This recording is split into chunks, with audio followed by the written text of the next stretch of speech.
Hello folks, boatbrew.com here, Arnepils at the mic, and today I would like to elaborate on one of the brews that I'm likely to bring to my local game day, to today's FNM, maybe to even our big open in May.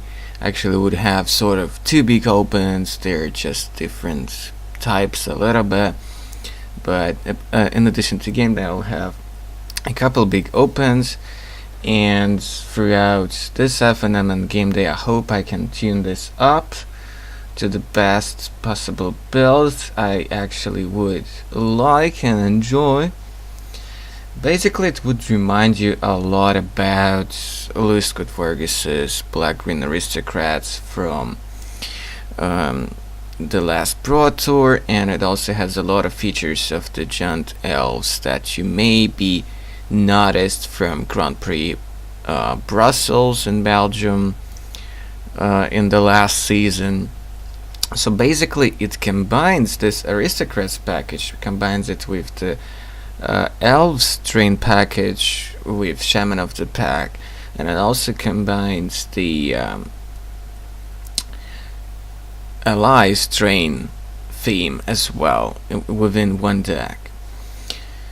Basically, one of the perks of playing this over traditional Black-Green Aristocrats, well, you don't have to invest a crazy amount like for 4 Westwell Abbeys.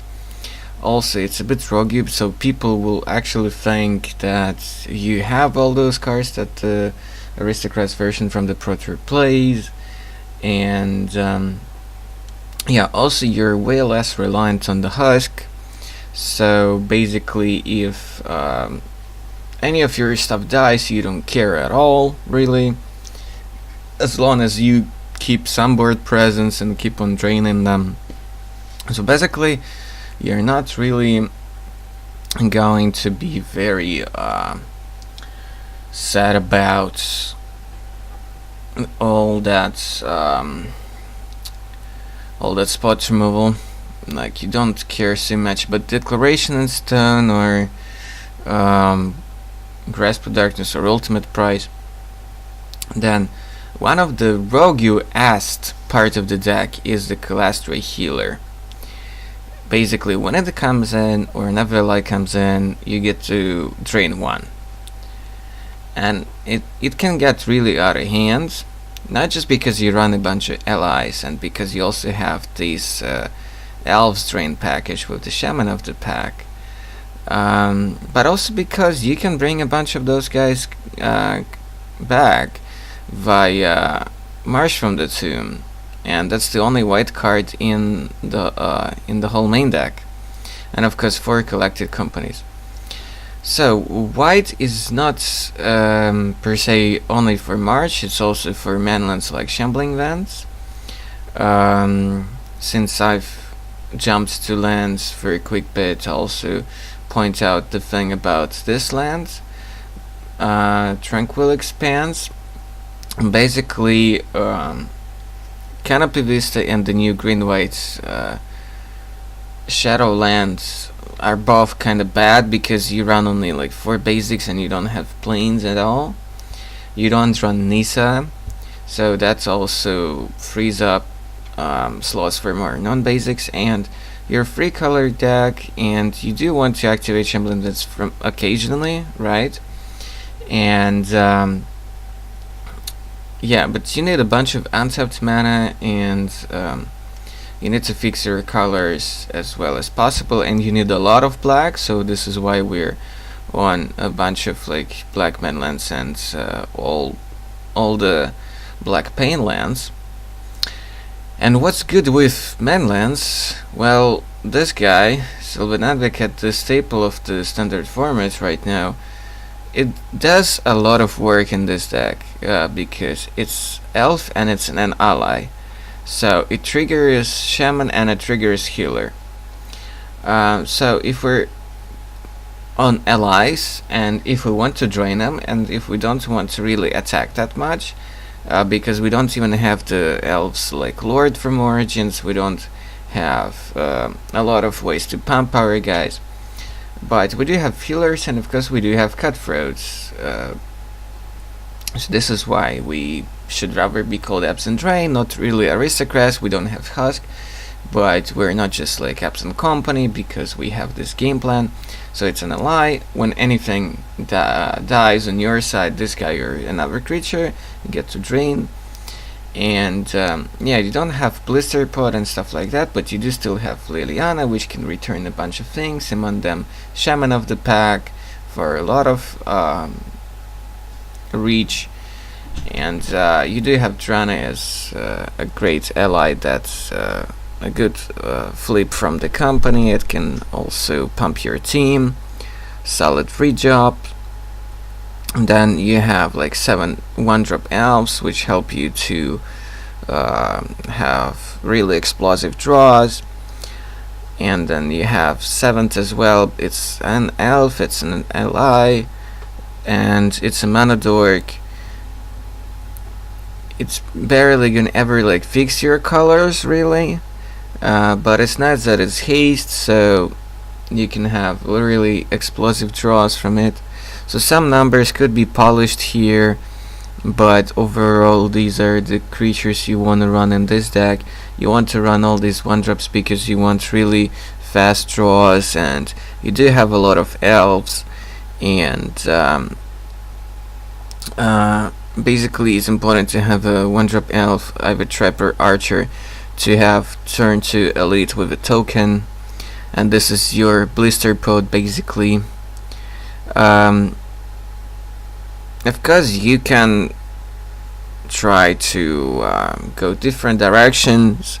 You could go full allies, you could go full elves. With full elves, like you would probably play messenger over Marsh of the Tomb and Elvish Lord, etc. And then if you go full ally or just full aristocrat, then you would obviously want husk, sifter, blister pod, etc. And then eventually you would arrive at Protor list or something close to that. That's obviously an option, and I think it's quite a different deck. This one is just more safe, but because I don't want to at this point invest into 4 Abyss. I had one, but I traded off. So this is what I think will function without Abyss. Basically, with just a couple of companies, you can drain them out with a couple of shamans or things like that. Or you could pretend to be a rally kind of deck and cast March from the Tomb with a bunch of allies in the bin. Now up to the sideboard. Before I maybe will remind myself about a few more perks about why that and that main deck card.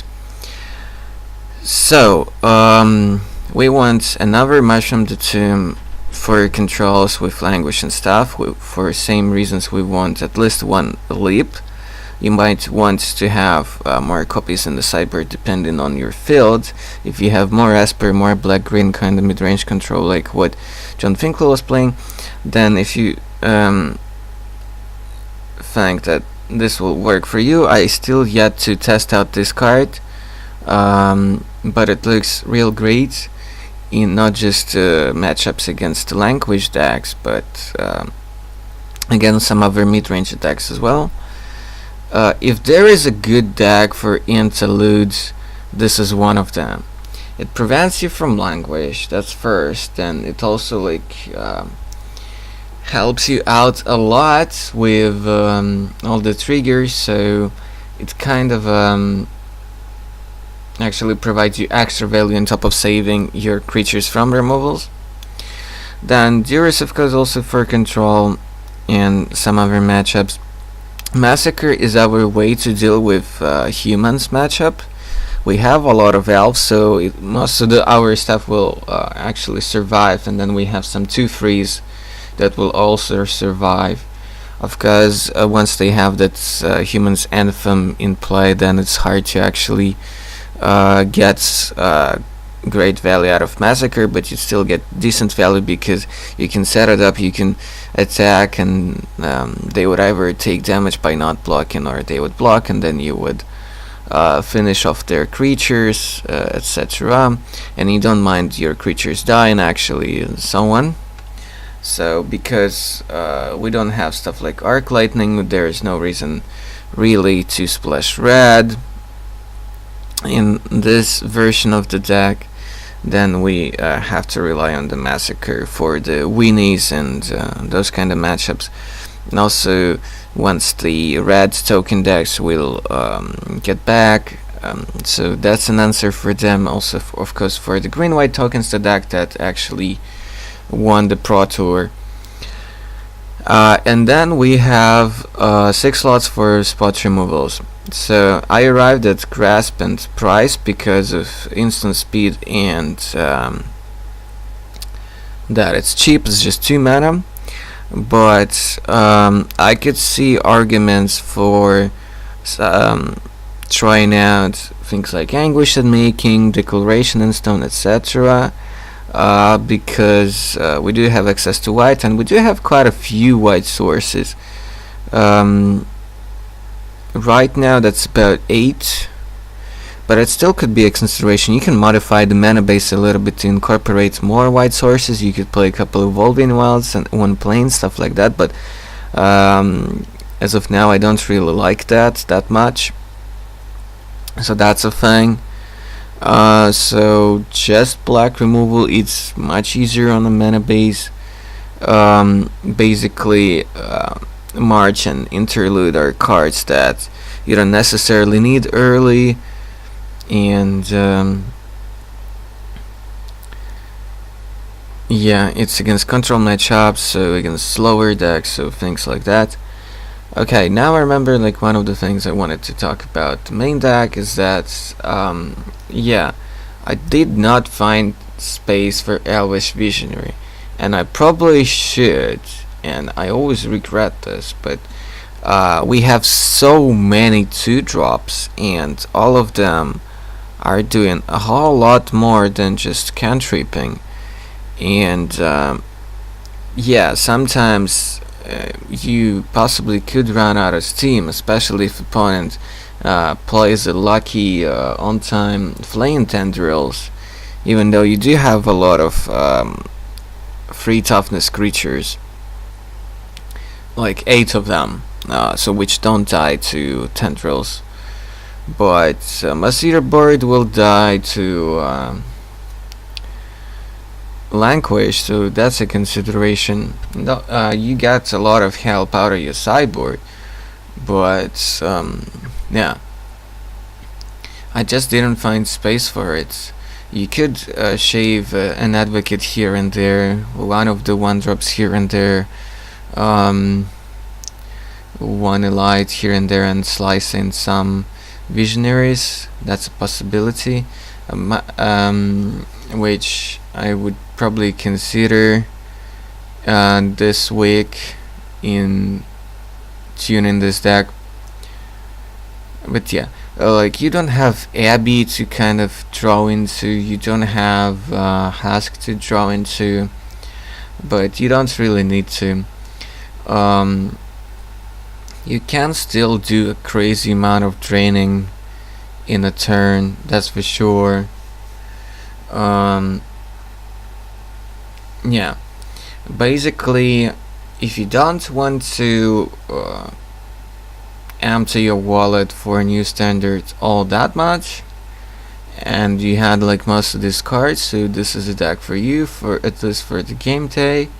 Moving on, you might want to consider investing into Black-Green Aristocrats version from the Pro Tour. So all the roads are open for you. Figure out what's best for you.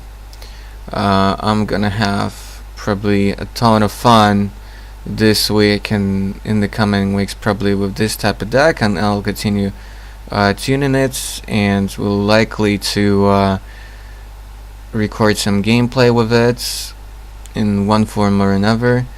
Maybe this week, but I'm not so sure.